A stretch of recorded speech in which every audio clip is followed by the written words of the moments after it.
പ്രിയ, നമ്മുടെ കയ്യിൽ റഷ്യൻ നിർമ്മിത S-400 നിലവിൽ 3 ഉണ്ട്. 2 കൂടി ഉടനെ കിട്ടുമെന്നും പറയുന്നു. ഇതുകൂടാതെ S-400 പുതിയതായിട്ട് വാങ്ങാനായിട്ടും ഇന്ത്യ നടപടിയായി എന്നും പറയുന്നുണ്ട്. നമ്മൾ S-500 റഷ്യയുമായിട്ട് ചേർന്ന് വികസിപ്പിക്കാനുള്ള പദ്ധതിയുമുണ്ട്. അമേരിക്ക നിലപാട് കടുപ്പിക്കുമ്പോൾ ഇന്ത്യ റഷ്യയിൽ നിന്ന് എണ്ണ വാങ്ങുന്നു, കൂടുതൽ ആയുധങ്ങളും കൂടി വാങ്ങുന്നു. നല്ല രസമായിരുന്നു. എണ്ണയ്ക്ക് വില കുറയ്ക്കുന്നു. അപ്പോൾ കൂടുതൽ വാങ്ങിക്കാനായിട്ട് ഇന്ത്യ തീരുമാനിക്കുന്നുണ്ട്. ഇന്ത്യ ഓൾറെഡി ഒക്ടോബർ അവസാനം വരെ, അതായത് നവംബർ വരെയുള്ള എണ്ണ വാങ്ങിക്കഴിഞ്ഞു. അതെ, അതായത് പുതിയതിനായിട്ടുള്ള തീരുമാനവും കരാറിലേക്കും എത്തിയിരിക്കും. കരാറല്ല, അവർ ഈ വാങ്ങൽ പ്രക്രിയയുണ്ട്, അതിലേക്കും കടന്നിട്ടുണ്ട്. ഇവിടെ S-400 എന്ന് പറയുന്ന വ്യോമ പ്രതിരോധ സംവിധാനം നമ്മുടെ സുദർശന ചക്രയുടെ ഭാഗമായിട്ടാണ് ഇന്ത്യ വാങ്ങുന്നത്. അപ്പോൾ ഇന്ത്യ ഒരു ദീർഘവും വലുതുമായിട്ടുള്ള ഭാവിയെ കണ്ടുകൊണ്ടുള്ള ഒരു വ്യോമ പ്രതിരോധ സംവിധാനം മാത്രമല്ല ഇന്ത്യ ലക്ഷ്യം വയ്ക്കുന്നത് എന്നുള്ളത്. സുദർശന ചക്രം എന്ന് പറയുന്നത് സൂര്യനെ വരെ മറച്ചു നിർത്തിയ ഒരു ഭഗവാൻ ശ്രീകൃഷ്ണന്റെ മഹാവിഷ്ണുവിന്റെ ആയുധമാണ്.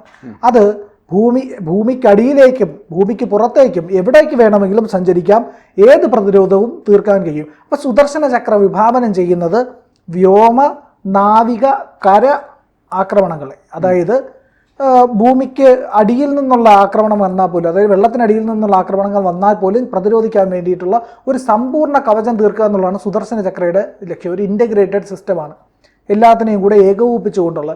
അതായത് ആളില്ലാ അന്തർവാഹിനികൾ തുടങ്ങിയ ഡ്രോണുകൾക്ക് സമാനമായ ആളില്ലാ അന്തർവാഹിനികൾ കടലിലൂടെ വന്ന് നമ്മുടെ തീരപ്രദേശത്ത് ഇല്ലെങ്കിൽ നമ്മുടെ രാജ്യത്തേക്ക് മിസൈൽ തൊടുത്താൽ എങ്ങനെ പ്രതിരോധിക്കും? അതിനു വേണ്ടിയിട്ട് കടലിനടിയിലൂടെ വരുന്ന അന്തർവാഹിനികളെ കടലിനടിയിൽ പോയി തകർക്കാനുള്ള പ്രതിരോധ സംവിധാനങ്ങൾ, ആളില്ലാ യുദ്ധക്കപ്പലുകളെ പ്രതിരോധിക്കാനുള്ള സംവിധാനങ്ങൾ, ആളില്ലാ ഡ്രോണുകളെ പ്രതിരോധിക്കാനുള്ള സംവിധാനങ്ങൾ, ഈ പറയുന്ന മിസൈലുകൾ, വിമാനങ്ങൾ, ഇവയെല്ലാം പ്രതിരോധിക്കാൻ കഴിയും. ഇനി അതല്ല, ശൂന്യാകാശത്ത് നിന്ന് സാറ്റലൈറ്റുകളിൽ നിന്നോ ഏതെങ്കിലും തരത്തിലുള്ള സ്റ്റാർ വാർസിന് സമാനമായിട്ടുള്ള ഒരു ആക്രമണം ഉണ്ടായാൽ അതിനെയും പ്രതിരോധിക്കാൻ കഴിയുന്ന ഒരു പ്രതിരോധ സംവിധാനം ഇന്ത്യ വിഭാവനം ചെയ്യുന്നു. എല്ലാത്തിനെയും ഏകോപിപ്പിച്ചുകൊണ്ടുള്ള അതിഗംഭീരവും ദീർഘവീക്ഷണത്തോടു കൂടിയതുമായിട്ടുള്ള ഒരു ആയുധ സംവിധാനം. അതിലേക്കാണ് S-400 വാങ്ങിക്കുന്നത്. നിലവിൽ S-400 നമ്മൾ വ്യോമ പ്രതിരോധ സംവിധാനങ്ങളുടെ ഭാഗമായിട്ട് നമുക്ക് ആകാശമുണ്ട്, S-400 ഉണ്ട്. പോരാത്തതിന് ഇതിനെല്ലാം പ്രതിരോധിക്കാൻ കഴിയുന്ന മറ്റ് രീതിയിൽ, അതായത് ബങ്കർ ബസ്റ്റർ മിസൈലുകൾ വരെ ഇന്ത്യ വിഭാവനം ചെയ്ത് ഡെവലപ്പ് ചെയ്തുകൊണ്ടിരിക്കുകയാണ്. അതുപോലെ തന്നെ ഹൈ ആൾട്ടിറ്റ്യൂഡിൽ നിന്ന് വരെ ആക്രമിക്കാൻ ശേഷിയുള്ള ഭാർഗവാസ്ത്ര പോലുള്ള, അതായത് ലഡാക്കിൽ നിന്ന് വേണമെങ്കിൽ സിയാച്ചിനിൽ നിന്ന് വരെ തൊടുക്കാൻ കഴിയുന്ന അതിമാരകമായിട്ടുള്ള മിസൈലുകൾ ഇന്ത്യ അഗ്നി സീരീസിൻ്റെ ഏറ്റവും അപ്ഡേറ്റഡ് വെർഷനുകൾ വരുന്നു. അതായത് അതിനപ്പുറത്തേക്ക് കടന്നൊന്ന് നോക്കിക്കഴിഞ്ഞാൽ നമുക്കറിയാം BrahMos NG വരുന്നു. BrahMos NG എന്ന് പറഞ്ഞാൽ ന്യൂ ജനറേഷൻ BrahMos ആണ്. അത് അന്തർവാഹിനിയിൽ നിന്ന്, അപ്പോൾ പല രീതിയിലും. അപ്പോൾ ഇന്ത്യയുടെ ആയുധങ്ങളുടെ ശേഷി മാറ്റുന്നു, അതിൻ്റെ തീവ്രത മാറ്റുന്നു, അത് ആക്രമിക്കുന്ന രീതികൾ മാറ്റുന്നു. ഇനി എവിടെ നിന്നൊക്കെ എന്നുള്ളത് ഇന്ത്യ പറഞ്ഞിട്ട് കൂടിയില്ല എന്നുള്ളതാണ്. എങ്ങനെ ആയുധങ്ങൾ ആക്രമിക്കാൻ തയ്യാറായി വരുമെന്നുള്ളത് ശത്രുവിനെ ചിന്തിക്കാൻ പോലും കഴിയാത്ത രീതിയിലേക്ക് ഇന്ത്യ ആയുധങ്ങൾ വികസിപ്പിക്കുന്നു എന്നുള്ളതാണ്. അക്കൂട്ടത്തിലേക്കാണ് അമേരിക്കയുടെ തിട്ടൂരത്തിനെ ഭയക്കാതെ ഇന്ത്യ പുതിയ S-400 ഓർഡർ നൽകുന്നത്. അതായത് നമുക്കറിയാം S-500 പ്രേംലാൽ പറഞ്ഞതുപോലെ തന്നെ പുതിയ S-500 നമ്മൾ കടക്കുമ്പോൾ ഈ S-500 വികസിപ്പിക്കുന്നത് ആകാശം ഈ പറയുന്ന S-400 ചേർന്നിട്ടാണ്. അങ്ങനെ ചേർന്നിട്ടുള്ള ഒരുമിച്ചുള്ള ഒരു വ്യോമ പ്രതിരോധ സംവിധാനം. കാരണം ആക്യുറസിയുടെ കാര്യത്തിൽ S-400 ഒട്ടും പിന്നിലല്ല ആകാശം എന്നുള്ളത് റഷ്യക്ക് ബോധ്യമായി. അത്രയേറെ ഗംഭീരമായ ആക്യുറസി ഉള്ള ഒരു മിസൈൽ ടെക്നോളജിയാണ് ഇന്ത്യ ആകാശിലൂടെ വികസിപ്പിച്ചെടുത്തത്. അപ്പോൾ ആകാശ് NG വരുന്നുണ്ട്. ആകാശ് നെക്സ്റ്റ് ജനറേഷനെ അപ്ഗ്രേഡ് ചെയ്ത്, ആകാശ് NG എന്ന അപ്ഗ്രേഡഡ് വേർഷനാണ്, അതിനെ കൂടുതൽ ഫലവത്താക്കിക്കൊണ്ടാണ് ഈ പറയുന്ന സംയോജിത S-500 വരുന്നത്. അപ്പോൾ അതിനകത്തെന്ന് പറഞ്ഞു കഴിഞ്ഞാൽ പല വിധത്തിലുള്ള ആക്രമണങ്ങൾ നടത്താൻ കഴിയുമെന്നാണ്. കരയിൽ നിന്ന് പുറപ്പെട്ട് കടലിനടിയിലൂടെ സഞ്ചരിച്ച് ഒരു ശത്രുവിനെ ഇല്ലാതാക്കാൻ കഴിയുന്ന രീതിയിലുള്ളത്. ഇനി അഥവാ കടലിനടിയിൽ നിന്ന് പുറപ്പെട്ട് കടലിന് മുകളിലെത്തി അത് ഭൂമിയിലേക്ക് വന്ന് ആക്രമണം നടത്താൻ, ഇല്ലെങ്കിൽ സമുദ്രത്തിലുള്ള മറ്റ് കപ്പലുകളെ, മറ്റ് അന്തർവാഹിനികളെ തന്നെ തകർക്കാൻ, ടോർപിഡോ സമാനമായിട്ടുള്ള ആയുധങ്ങൾ, അങ്ങനെ ഒരുപാട് രീതിയിൽ വൈവിധ്യമാർന്ന രീതിയിലുള്ള, അതായത് ഭൂമിയുടെ സമാന്തരമായി, അതായത് ഭൂമിയുടെ പ്രതലത്തോട് ചേർന്ന് പറന്നു വരുന്ന ഡ്രോണുകളെ പോലും നശിപ്പിക്കാൻ കഴിയും 360 ഡിഗ്രിയിൽ. അപ്പോൾ നമ്മൾ ആ D4 ഒക്കെ അങ്ങനെ നമ്മൾ വിഭാഗം. അപ്പോൾ ഈ D4കൾ, ലേസറുകൾ, ഇതെല്ലാം കൂടി ഇൻ്റഗ്രേറ്റഡ് ആയിട്ടുള്ള ഒരു വ്യോമ പ്രതിരോധ സംവിധാനം ഒരുക്കുക. അത് ഉത്തരേന്ത്യയുടെ അതിർത്തി പ്രദേശങ്ങളിൽ മാത്രമല്ല ദക്ഷിണേന്ത്യയുടെ തീരപ്രദേശങ്ങളിലും നമ്മുടെ ദ്വീപുകളിലും എല്ലാം തന്നെ സ്ഥാപിക്കുന്നു എന്നുള്ളതാണ് ഏറ്റവും. അപ്പോൾ സമ്പൂർണ്ണ കവചം ഇന്ത്യക്ക് ഒരുക്കുക എന്നുള്ളത് അതിൻ്റെ ഭാഗമായാണ് നമ്മൾ S-400 പുതിയ ഓർഡറുകൾക്ക് നൽകിയിരിക്കുന്നത് എന്നുള്ളതാണ്. പിന്നെ പോരാത്തതിന് ഇന്ത്യ തദ്ദേശീയമായി വികസിപ്പിക്കുന്ന മിസൈലുകളെല്ലാം തന്നെ വലിയ രീതിയിൽ ഇന്ത്യ പരീക്ഷിക്കുന്നുണ്ട്. പുതിയ രീതിയിലുള്ള മിസൈലുകൾ തയ്യാറാക്കുന്നത്, അതായത് ഒരു മേഖലയിലേക്ക് ഒരു മിസൈൽ തൊടുത്താൽ അതിൽ നിന്ന് ബഹുമുഖ പോർമുനകൾ പുറത്തേക്ക് വന്ന് ആക്രമണം നടത്താൻ ശേഷിയുള്ള സംവിധാനങ്ങളിലേക്കാണ് ഇന്ത്യ ലക്ഷ്യം വെച്ചുകൊണ്ടിരിക്കുന്നത്. അത്തരത്തിലുള്ള ആയുധങ്ങളാണ് വിഭാവനം ചെയ്യുന്നത്. മിസൈലിൽ നിന്ന് ബോംബിംഗ് സംവിധാനം ഒരുക്കാനുള്ള പദ്ധതികളും ഇന്ത്യക്കുണ്ട് എന്നുള്ളത്. അതായത് നമുക്കറിയാം, മിസൈലുകൾ അയച്ചിട്ട്, അതായത് ദീർഘദൂരത്തിലേക്ക് മിസൈലുകൾ പോവുകയും അവിടെ ചെന്നിട്ട് മിസൈലുകൾ ആക്രമണം നടത്തുകയോ ചെയ്യുന്നതിന് പകരം മിസൈലുകളിൽ നിന്ന് ബോംബ് വർഷിക്കാൻ ശേഷിയുള്ള സംവിധാനങ്ങൾ, അതായത് ഞൊടിയിടയിൽ വന്ന് ബോംബ് വർഷിച്ച് ലക്ഷ്യവും തകർത്തിട്ട് തിരിച്ചു പോകുന്ന സംവിധാനങ്ങളാണ് ഭാവിയുടെ യുദ്ധോപകരണങ്ങളെന്നാണ് വിശ്വസിക്കപ്പെടുന്നത്. ഫ്യൂച്ചർ വെപ്പൺസ് എന്ന് പറയുന്ന ഡിസ്കഷൻ ലോകത്താകെ നടക്കുന്നുണ്ട്. അപ്പോൾ ഡിഫൻസ് സൈറ്റുകളിലേക്ക് നമ്മൾ വെറുതെ ഒന്ന് കയറി നോക്കിയിട്ട് ഫ്യൂച്ചർ വെപ്പണുകൾ നോക്കുമ്പോൾ കാണിക്കുന്നത് ഇതൊക്കെയാണ്. അതായത് ഒരു മിസൈലിൽ നിന്ന് ബഹുവിധത്തിലുള്ള ആക്രമണശേഷിയുള്ള ആയുധങ്ങൾ വഹിക്കുക എന്ന് പറയുന്ന ഒരു സംവിധാനത്തിലേക്ക് മിസൈലിൻ്റെ ടെക്നോളജി, മിസൈൽ ചെന്ന് ആക്രമണം നടത്തില്ല, നമുക്കറിയാമല്ലോ. നമ്മുടെ റോക്കറ്റ് മറ്റേ ദീപാവലിക്ക് വിടുന്ന റോക്കറ്റ് മുകളിൽ പോയി പൊട്ടും. ഇല്ലെങ്കിൽ ഈ മിസൈൽ പട്ടാളത്തിൻ്റെ മിസൈൽ നേരെ അയക്കുന്നു, ചെന്ന് വീട് പൊട്ടുന്നു.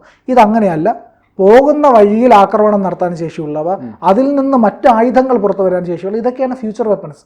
ആ ഫ്യൂച്ചർ വെപ്പൺസിലേക്കാണ് ഇന്ത്യ ശ്രദ്ധ കേന്ദ്രീകരിക്കുന്നത്. ഇന്ത്യക്ക് ഇന്ന് ആവശ്യമുള്ളത് മാത്രമല്ല, നാളെ ആവശ്യമുള്ളത്. അതുകൊണ്ടാണ് ഹൈപ്പർസോണിക് ക്രൂയിസ് മിസൈലുകൾ ഇന്ത്യ വിഭാവനം ചെയ്യുന്നത്.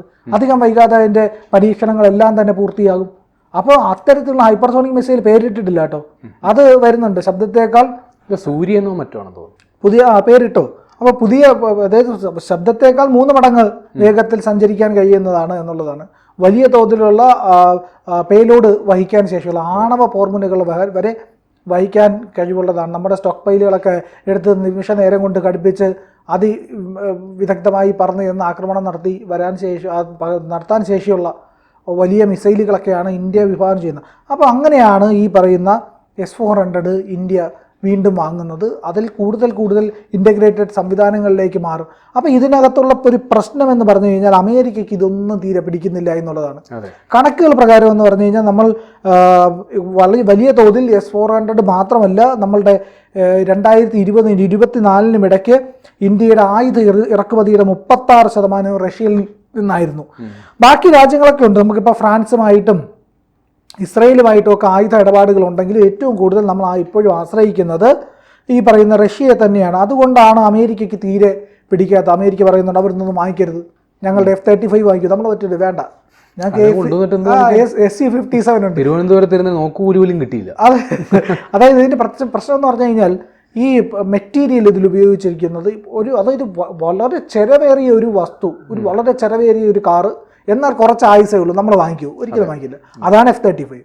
നമ്മളുടെ ഈ പറയുന്ന മിഗ് വിമാനങ്ങൾ 60 വർഷത്തോളം സർവീസ് പൂർത്തിയാക്കിയാണ് റിട്ടയർ ചെയ്യുന്നത്. ഏതാണ്ട് 20-25 വർഷം മാത്രം ഉപയോഗിക്കാൻ വേണ്ടിയിട്ട് നമ്മൾ F-35 വാങ്ങിക്കേണ്ട ആവശ്യം എന്താ? അതാണ് യൂറോപ്യൻ യൂണിയൻ അമേരിക്കയായിട്ട് തെറ്റുന്നതിൻ്റെ പ്രധാനപ്പെട്ട കാര്യം. യൂറോപ്യൻ യൂണിയൻ്റെ ഫൈറ്റർ ഉണ്ട്, ആ ഫൈറ്റർ മതി അവർക്ക്, അത് നാറ്റോയ്ക്ക് ഉപയോഗിച്ചാൽ മതി. ഇതെന്ന് പറഞ്ഞു കഴിഞ്ഞാൽ നമ്മുടെ ഹ്യൂമിഡ് ആയിട്ടുള്ള കാലാവസ്ഥയിൽ ഇത് പെട്ടെന്ന് കേടാവും, അതിൻ്റെ ആയുസ് കുറയും. പിന്നെ അതുപോലെ തന്നെ ചിലവേറിയതാണ്, മെയിൻ്റനൻസ് ഹൈ കോസ്റ്റാണ്. പറന്ന് പൊങ്ങാനും പറന്ന് ഇറങ്ങാനും ഉള്ളൊരു ശേഷിയുണ്ട് അതിന്. ശരി തന്നെയാണ്. ആ ഒരു ടെക്നോളജി ഉപയോഗിച്ചാൽ സ്റ്റെൽത്താണ് എന്നുള്ളതൊക്കെ എല്ലായിടത്തും. ഇപ്പോൾ നമ്മുടെ എത്ര വിമാനങ്ങൾ സ്റ്റെൽത്ത് ഉണ്ട്. അപ്പോൾ SU-57 സ്റ്റെൽത്താണ്, അതായത് നമുക്ക് തരാൻ പോകുന്നത്. അത് ഇവിടെ അതിൻ്റെ ടെക്നോളജി ട്രാൻസ്ഫർ ഉൾപ്പെടെയാണ് നമുക്കിവിടെ പിന്നീട് ഉണ്ടാക്കാൻ കഴിയുന്ന രീതിയിലാണ്. അപ്പോൾ നമ്മുടെ ഈ പറയുന്ന തേജസ്സൊക്കെ അതിഗംഭീരമായിട്ട് വികസിപ്പിക്കാനായിട്ടുള്ള ശേഷി കൂടി നമുക്ക് SU-57 വാങ്ങിക്കുക. നമ്മളതിൻ്റെ അമേരിക്കയിൽ നിന്ന് വാങ്ങിക്കുന്നത് അത് തന്നെ അതേ ലോജിക്കാണ് ഇവിടെ നമ്മൾ അപ്ലൈ ചെയ്തിരിക്കുന്നത്. S-400 നമ്മൾ വാങ്ങിക്കുന്നു. S-400 സംവിധാനം ഉപയോഗിച്ചുകൊണ്ട് തന്നെ കൃത്യമായ രീതിയിൽ നമുക്ക് പ്രതിരോധിക്കാനും നമുക്ക് വികസിപ്പിക്കാനും ഒക്കെ കഴിയുന്നു. അപ്പോൾ S-400 അമേരിക്ക എത്ര വ്യക്തികൾ നമ്മൾ റഷ്യയിൽ നിന്ന് വാങ്ങിക്കും. അതിൻ്റെ സുധീരമായ തീരുമാനം എടുത്തിരിക്കുന്നു. അമേരിക്കയുടെ നീണ്ട പാറ്റനോടാ എന്ന് പറഞ്ഞിരിക്കുന്ന നിലപാടിലേക്ക് ഇന്ത്യ എത്തിയിരിക്കുകയാണ്. അത് വളരെ അതിഗംഭീരമായ നിലപാടാണ്. ശരി, കൂടുതൽ വാർത്തകളും വിശേഷങ്ങളും നിങ്ങളിലേക്ക് എത്താൻ ABC മലയാളം സബ്സ്ക്രൈബ് ചെയ്യുക, ബെൽ ബട്ടണും അമർത്തുക.